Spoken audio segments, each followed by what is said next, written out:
To be like Jesus. Daily Devotional by White. Do soul-saving work on the Sabbath.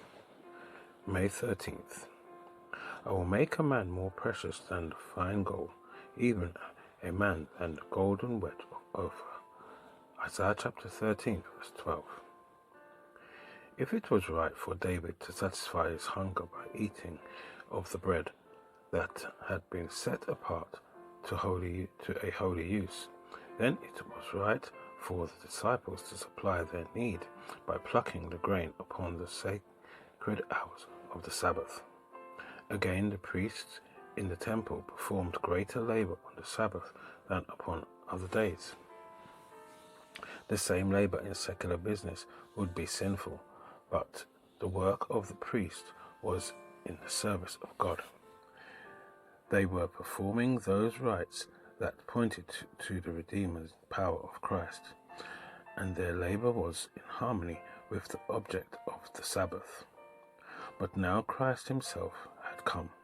The disciples, in doing the work of Christ, were engaged in God's service, and that which was necessary for the accomplishment of this work, it was right to do on the Sabbath day.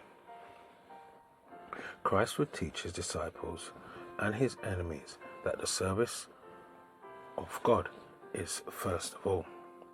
The object of God's work in the world is the redemption of humankind. Therefore, that which is necessary to be done on the Sabbath in the accomplishment of this work is in accordance with the Sabbath law.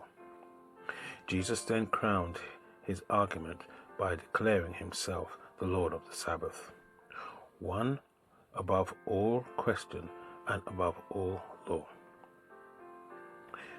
This infinite judge acquits the disciples of blame, appealing to the very statutes they were accused of violating. Upon the Sabbath, as Jesus entered a synagogue, he saw there a man who had a withered hand. The Pharisees watched him, eager to see what he would do.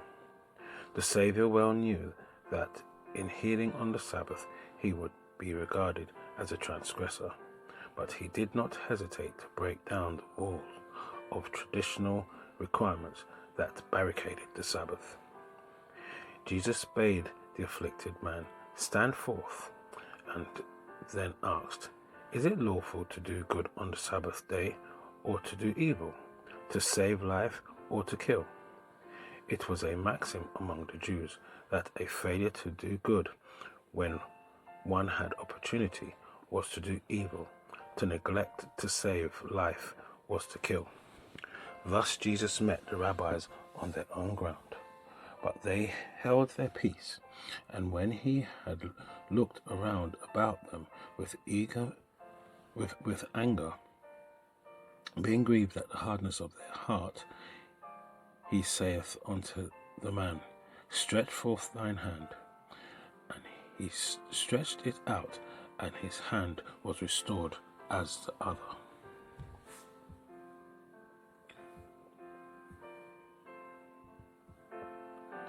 This is your daily devotion. We thank you for listening. We hope you can join us again tomorrow. Please also check the YouTube comments for any further study notes.